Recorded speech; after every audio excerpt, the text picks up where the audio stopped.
Hello guys, and welcome to Matt's Beamer. Today I will show you around this 2005 Volkswagen Beetle convertible. The original Volkswagen Beetle is a legend in the automotive world with so much history behind it. So Volkswagen had a great weight on its shoulder, trying to reinvent itself back in 1997, model year 1998. While the new Beetle originally hit the showrooms as a coupe hatchback, 5 years later, Volkswagen introduced the convertible in 2003. It was a car that attracted so much attention, especially with the ladies. Unlike the classic Beetles, the new Beetle is front-engined and front-wheel drive, while the classics were rear-engined rear-wheel drives, a bit like a Porsche 911. The new Beetles can also be bought in all-wheel drive on special models. The luggage space in this car is in the rear of the car, unlike the original, which was actually in the front of the car.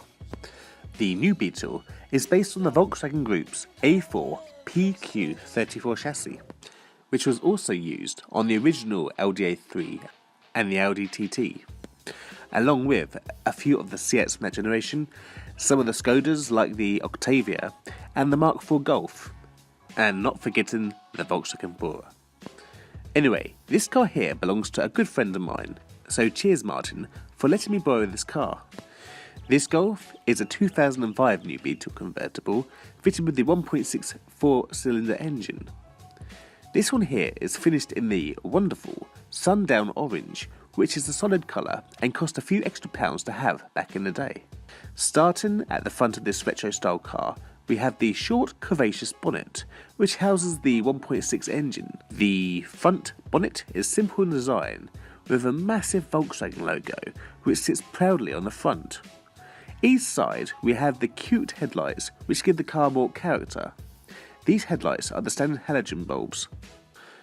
On the large front bumpers we have these big indicators, which have their own individual job, unlike newer cars which are all crammed into the same light unit.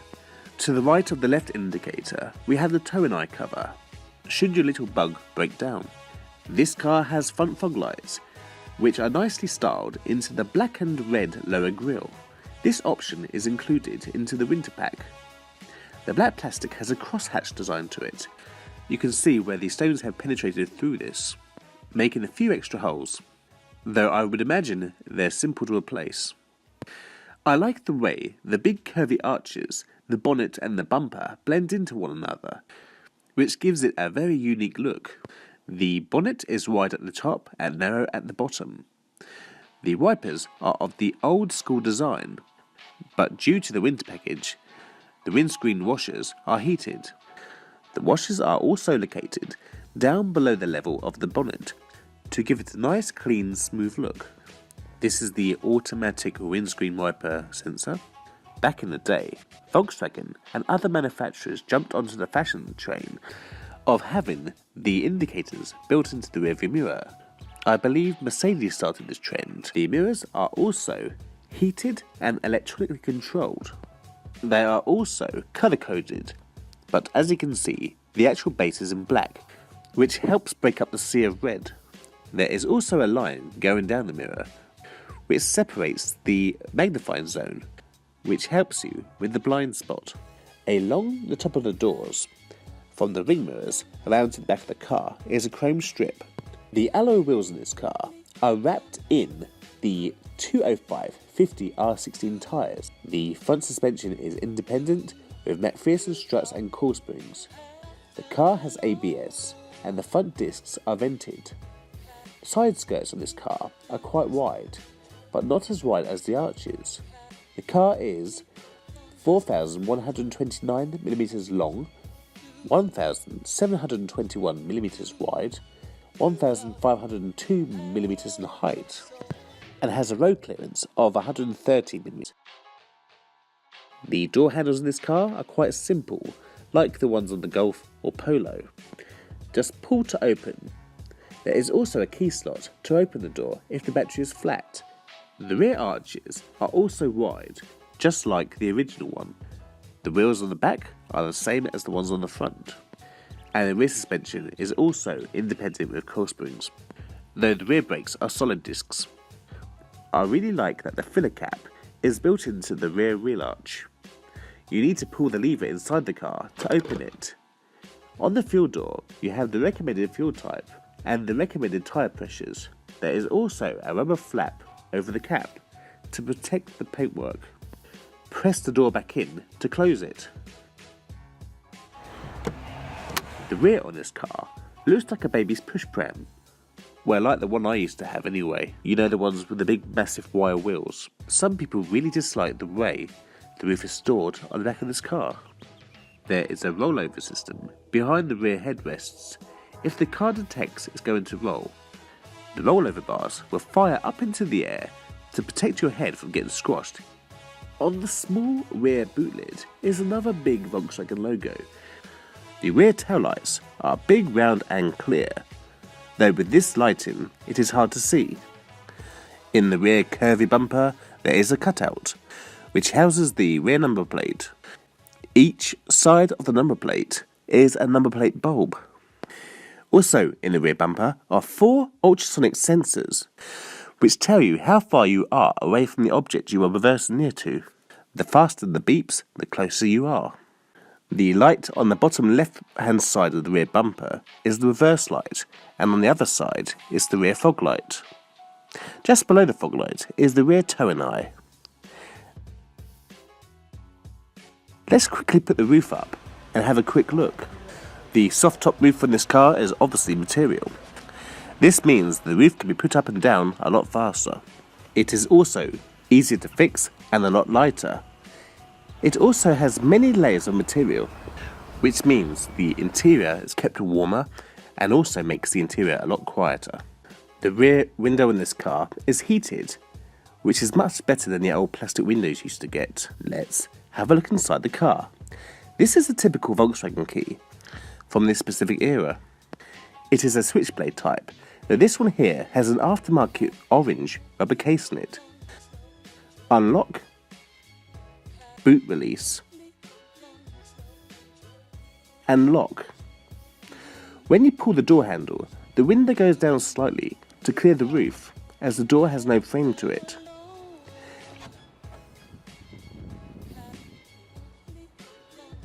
The interior for its year is quite different from the other cars from the same generation. It was the first car I've ever seen with a vase and a flower inside. The build quality is typical Volkswagen, and it is a nice place to be. It is also a pleasure to drive. I love the exterior colour splashed inside the interior, giving it a retro feel. At the back of the dash you have the air vents for the windscreen, as with most cars. This car has a speaker on top of the dashboard each side. On the hardtop models, you tend to see that the speakers are actually built into the A-pillar. Along the front edge of the textured dashboard, we have the 4 main air vents for the users. They are easy to use, round in shape, and made from black plastic. I don't know why, but most cars' air vents feel super cheap, especially with this era. The hazard switch is located between the 2 centre vents. Just below that is a little lamp which tells you if the passenger airbag is turned off. Unfortunately, I lost some of the video footage for the radio. It is pretty easy to understand, as it is pretty basic. It is the standard gamma radio with CD player, RDS and auxiliary port. This car has the air conditioning option. On the left hand side we have the temperature control. In the centre we have the 4-speed fan adjuster. Just below this we have the air conditioning button and the recirculation button. This here is the zone control. Below the air conditioning setup are the wheels for the front heated seats. They have 5 heated settings. There is also an ESP button, which is basically the electronic stability program. In the centre is a blank switch. And on the right hand side we have the rear heated window button. Under the driver's heated seat button we have the auxiliary port for the radio system, which means you can plug in your iPod and listen to your favourite music in retro style. Here is the 12-volt power socket, which is in front of the 2 basic but practical cup holders. I think that you can buy an ashtray to fit in here. This car has a 5-speed manual transmission. It is lovely to use along with the light clutch. To select reverse, you need to press down the knob and shift left as far as you can go and push up. Moving on back, we have a shallow little storage space. I don't know what you could store in there though. The old school handbrake. It has the same textured design as the gear knob. This little button does all the magic. It makes your car into a topless model. I like the centre armrest on this car. I was expecting a big boring storage space, but in this armrest I was greeted by a 6-disc CD changer. It is much better than jumping out of the car and having to go to the boot to change the CDs over. The armrest also slides forwards and backwards.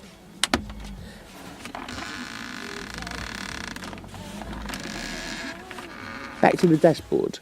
One thing this car is famous for, other than its looks, is having a vase with a flower inside it. Though it's not my kind of thing, it is pretty cool. I'm surprised the newer models don't have it. The instrument cluster is kind of odd too.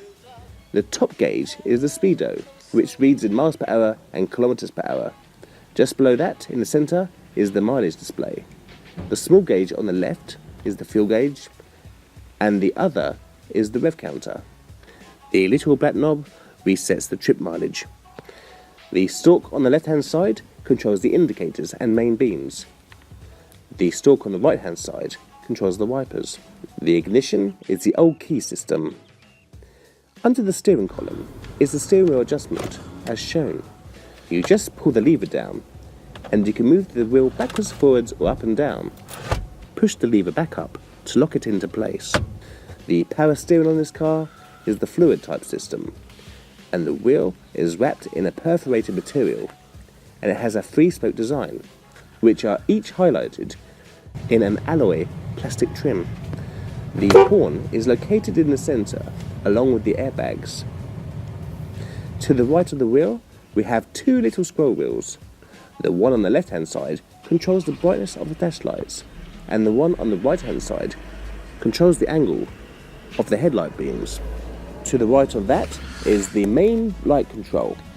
Twist it clockwise to turn the lights on, and pull it out twice to turn on the fog lights. I really like having the exterior colour of the car. Inside the interior, this little light is the immobiliser light. Here are the mirror controls. The mirrors are heated. L means left, R means right, so you know which mirror you are adjusting. The whole button acts as a joystick, as shown. This switch locks and unlocks the central locking. The door handles are typical Volkswagen, but in chrome. The plastic door grab and the material insert. Up front is the door speaker, which is next to the window switches. The top switch controls all the windows at once, and the other 4 switches control each window individually. They are also automatic.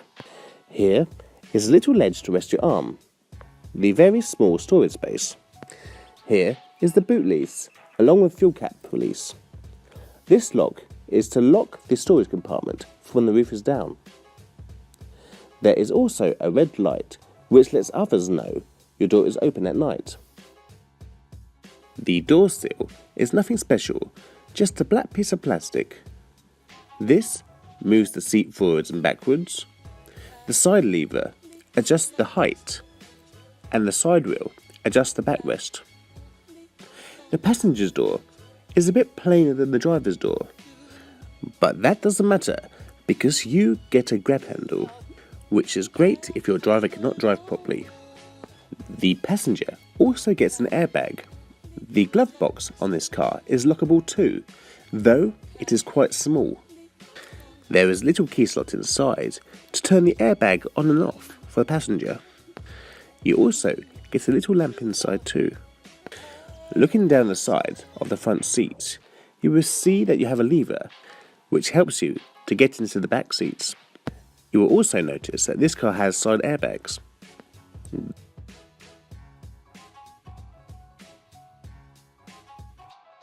The seatbelt comes out from here, though I'd personally be worried that the paintwork would get ruined by the rubbing of the seatbelt.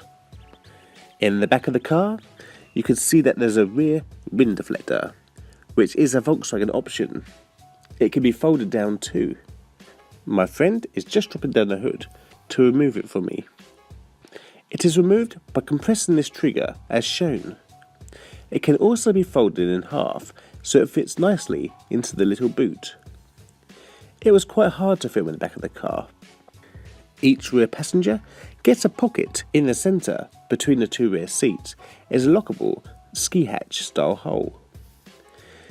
In the side panels are two speakers on both sides of the car. This is the little hole which helps you put up the wind deflector. Oh, and here is some more storage space for the rear passengers. Each rear user also gets a headrest each.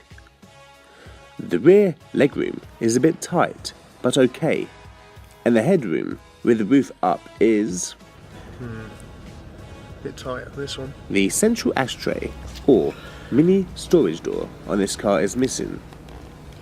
The central rearview mirror changes colour of the glass if the headlights behind are too bright to prevent dazzling the driver. There is a little screen here which displays the time and the temperature. The sun visors have a hidden vanity mirror.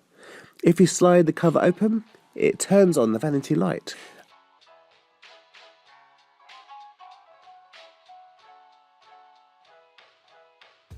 Under the rearview mirror is the interior lighting, which can be controlled with these three switches.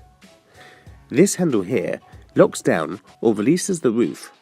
You will notice that the temperature display turns into a display which tells you if the roof is open or not. To open the boot, either press the button on the driver's door or press the key button.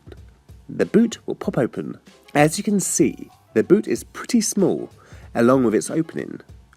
Boot space is only 201 litres. Saying that though, it is much better than the 2004 to 2008 BMW Mini Convertible, which only has a measly 120 litres.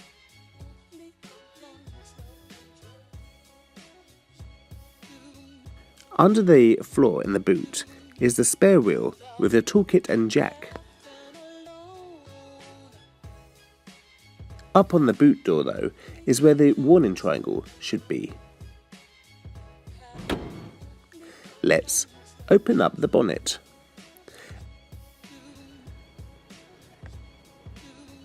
Under this bonnet is the little 4-cylinder 16-valve 1.6 engine which has 100 brake horsepower. It's not a car to drive fast in, but a car to be seen in. Its top speed is 110 miles an hour, which is more than enough for legal reasons. And it should take you around about 11.9 seconds to get to 60, and has 140 Nm of torque, which gets sent to the front wheels. I wish though that it was rear engine, rear wheel drive. I can imagine that it would be quite fun, especially if the engine has more power and the car was lighter. It is led to believe that this car will get 435 miles to a tank, or about 36 miles per gallon average. Now, let's start the car up. I'm very sorry about the background noise. I was hoping I was going to pick it up on Friday. Have I got till Friday to pick it up? Gold.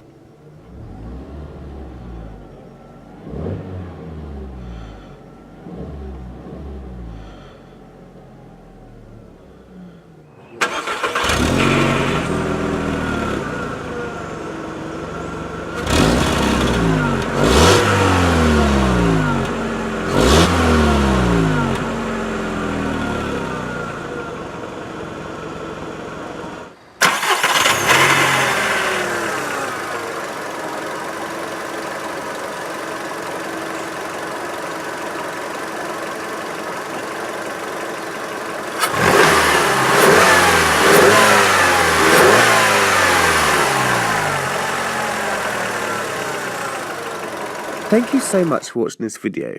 If you liked it, please share, like and subscribe. I'd be most grateful, as every single like helps.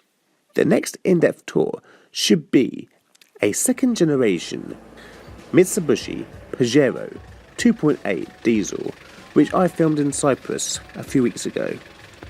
Take care and thank you once again